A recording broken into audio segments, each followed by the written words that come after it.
Well otaku fans, तो आज हम जानने वाले हैं सकामोटो डेज के एपिसोड 4 के बारे में। और अगर इससे पहले वाले एपिसोड को तुम सभी ने नहीं देखा है तो मैं उन सभी का लिंक डिस्क्रिप्शन में दे दूंगा, एक बार जाकर चेकआउट जरूर कर लेना। तो एपिसोड 3 में हमने देखा कि सिन और तात्सु के बीच हुई लड़ाई में सिन आसानी से जीत जाता है। और अब हम आगे देखते हैं कि साकामोटो को मारने दो और हिटमैन बॉइल्ड और ओबीगुरु भी वहाँ आए हैं। ओबीगुरु कहती है कि यहाँ कुछ ज्यादा ही भीड़ है, हमें अपना काम जल्दी से निपटा कर यहाँ से निकलना चाहिए। तभी बॉइल्ड उस पर जोर से चिल्लाते हुए कहता है, तुम्हें दिखाई नहीं देता, तुम चींटियों की लाइन पर पैर रखने वाली थी। यहाँ हमें बताया जाता कि बॉइल्ड का सिर्फ एक ही उसूल है, वो सिर्फ अपने टारगेट को ही मारेगा। बॉइल्ड का इस तरह से चिल्लाना ओबीगुरु को पसंद नहीं, लेकिन मन ही मन उसे ये बात बहुत ज्यादा हॉट लगती है। दूसरी तरफ हमें लू को दिखाया जाता है जो सिन की आंखों में एंटीडोट डाल रही होती है। उन्हें वो एंटीडोट तात्सु के पास से ही मिलता है। साकामोटो अब तात्सु से पूछता है कि आखिर वो काम किसके लिए करता है, जिस पर तात्सु बोलता है, अगर मैं तुम्हें बता भी दूं तो क्या तुम मुझे जाने दोगे। जिसे सुन लू तात्सु का जहर वाला नाइफ उसके छाती में घुसा देती है और कहती है, अगर तुम्हें ये एंटीडोट चाहिए तो फटाफट से अपने सारे राज उगलो। तात्सु तुरंत ही बोल पड़ता है कि उसे डोंडेन काई नाम की कंपनी ने हायर किया था, जिस पर सिन कहता है, तुमने तो तुरंत ही सारे राज उगल दिए। तब तात्सु बोलता है, ऐसी कंपनी मेरे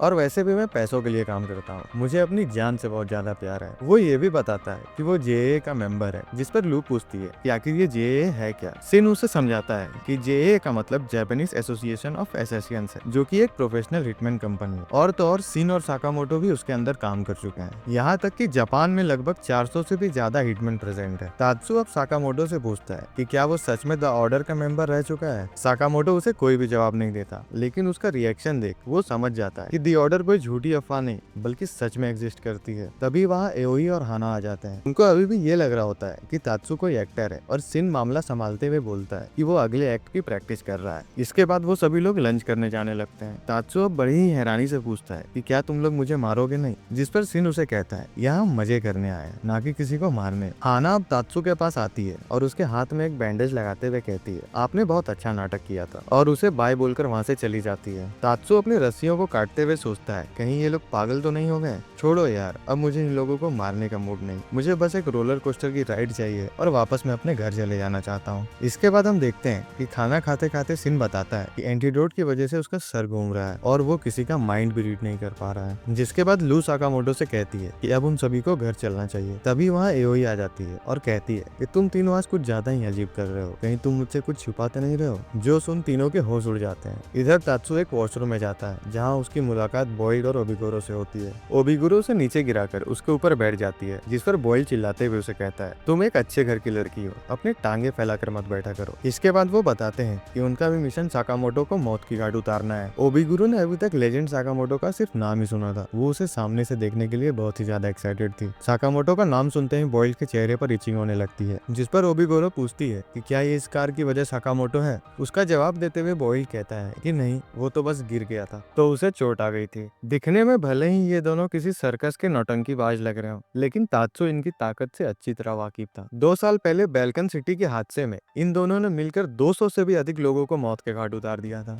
ये मार्शल आर्ट के भी मास्टर है और डोंडेन काई में इन्हें पावर कपल के नाम से जाना जाता है। सो सोचता है कि इनके सामने तो सिन और साकामोटो 1 मिनट भी टिक नहीं पाएंगे। और इधर हमें दिखाया जाता है कि वो तीनों मिलकर एओई से कहते हैं कि नहीं नहीं, वो तो कुछ भी नहीं छुपा रहे हैं, बल्कि उन्हें तो इतना मजा पहली बार आ रहा है, और बाकी के सभी राइड्स एंजॉय करने लग जाते हैं। वो सभी भीड़भाड़ वाले इलाके में थे और यहाँ किसी को मारना तो बहुत ही ज्यादा मुश्किल था। वो तीनों अपनी बात कर ही रहे होते हैं कि तभी एओई बोलती है कि हमें हॉन्टेड हाउस में जाना चाहिए। जो सुन इन तीनों के तो होश ही उड़ जाते हैं, क्योंकि किसी को मारने के लिए इससे अच्छी जगह बनी ही नहीं है। ना चाहते हुए भी इन तीनों को अंदर जाना पड़ता है। लू को अंदर बहुत ज्यादा डर लग रहा था, इसलिए वो अपने पॉकेट से एक दवाई निकालती है और उसे पी लेती है। इधर बॉइल्ड और ओबीगुरु भी उन पर सीसीटीवी की मदद से नजर रखे हुए थे। उस हॉन्टेड हाउस में बहुत से लोग जॉम्बिस बनकर खड़े होते हैं। तभी उनमें से एक हमला कर देता है, जो कि असल में एक हिटमैन था। साकामोटो डरने का नाटक कर फटाफट उसकी धुलाई लगाता है और उसके कपड़े से उसे जेए का हिटमैन लाइसेंस मिलता है। साकामोटो से लड़ने के लिए ओबीगुरु कुछ ज्यादा ही एक्साइटेड थी, पर उसे ये भी मालूम था कि बॉइल्ड ही उसका अपोनेंट बनने वाला है। बॉइल्ड वहाँ खड़ा खड़ा पूरी शराब की बोतल गटक जाता है और बोलता है, वो मेरा कोई दोस्त वोस्त नहीं। इसके बाद हमें एक फ्लैशबैक दिखाया जाता है जो कि जेए के ट्रेनिंग सेंटर का होता है। यहाँ पर ही पहली बार बॉइल्ड की मुलाकात साकामोटो से हुई थी। उस समय वो 15 साल का था और साकामोटो 14 साल का। बॉइल्ड ने उसके बारे में काफी सुना था, इसलिए वो उससे मिलने चला आया। इसके बाद उन दोनों की दोस्ती हो जाती है। अब वैलेंटाइंस डे पर बॉइल्ड साकामोटो से कहता है, हम जैसे सिग्मा मर्द को कोई लड़की चॉकलेट नहीं देने वाली। लेकिन साकामोटो यहाँ ट्रेनिंग के दौरान लड़कियों में बहुत ज्यादा ही फेमस था। उसे बहुत सारे चॉकलेट और गिफ्ट मिलते हैं। हैं। वहीं नागुमो को तो एक फुल कार्ट चॉकलेट मिलता है। वो साकामोटो से पूछता है कि तुम्हारे पीछे कौन है, जिस पर साकामोटो कहता है मुझे नहीं पता। जो सुन बॉयल सदमे में चला जाता है, जिसके बाद साकामोटो उससे कहता है अगर तुम्हें चॉकलेट चाहिए तो इनमें से कोई भी ले लो। उतने दिनों से बॉयल को लग रहा था कि वो और साकामोटो एक जैसे हैं, सिग्मा मर्द, पर उसे लगने लगता है कि साकामोटो कोई सिग्मा मर्द नहीं।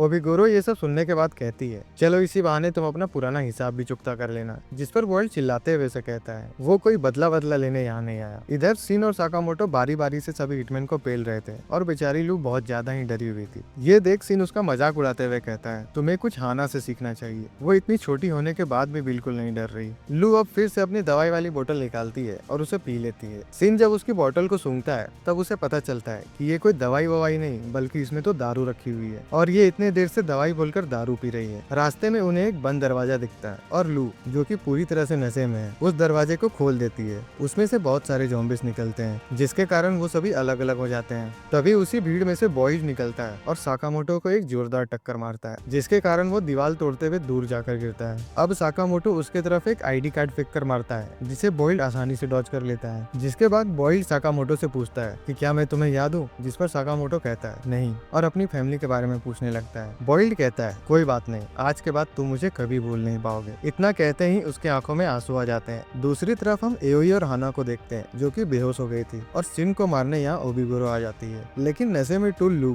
तुरंत ही उसके फेस पर एक जोरदार लात मार देती है। वो बिल्कुल एक ड्रंकन कुंफू मास्टर की तरह लग रही थी। इधर हम फिर से बॉयल को देखते हैं जो साकामोटो से पूछता है क्या सच में तुम मुझे भूल गए, जिसका जवाब देते हुए साकामोटो कहता है हाँ भाई मैं सच में तुम्हें भूल गया। बॉयल कहता है चलो कोई बात नहीं, मुझे भी तुम धुंधले धुंधले ही याद हो और अगर तुम्हारी फैमिली गुम गई है तो तुम खुद उन्हें जाकर ढूंढ लो। साकामोटो गुस्से से उसे मारने आता है लेकिन बॉयल उसके फेस पर एक मिनी बॉम्ब फेंक देता है। अब साकामोटो उसे लात मारने की कोशिश करता है लेकिन बॉयल उससे भी बच जाता है और बहुत सारे मिनी बम साकामोटो की ओर फेंक देता है और एक जोरदार पंच मारता है जिसकी आवाज ओबिगोरो तक भी पहुंच जाती है जो कि नीचे वाली फ्लोर में थी। लू ओबिगोरो को एक पंच मारती है लेकिन ओबिगोरो उसे अपने हाथ से ही पकड़ लेती है और लू का बाल खींचते हुए कहती है तुम्हें इससे बेहतर करना होगा और अगर वो चाहे तो एक ही झटके में उन दोनों को मार सकती है, लेकिन उसमें वो मजा कहाँ। इसके बाद उसके आदमी सिन को पकड़कर एक स्ट्रेचर में बांध देते हैं और एक चेनसॉ चला देते हैं। ओबिगुरु कहती है कि लू को हर 10 सेकंड में उसे टच करना होगा और अगर वो ऐसा नहीं कर पाती तो सिन के छोटे छोटे टुकड़े कर दिए जाएंगे। अब लू रोते रोते सिन को कहती है कि ये तो उससे ना हो पाएगा, अलविदा सिन, तुम्हारे तो एल लग गए। इधर हम देखते हैं कि बॉयल साकामोटो से बोलता है तुम 5 साल से रिटायर हो और हमारे बीच 5 साल के एक्सपीरियंस का गैप है, इसलिए तुम कमजोर हो चुके हो।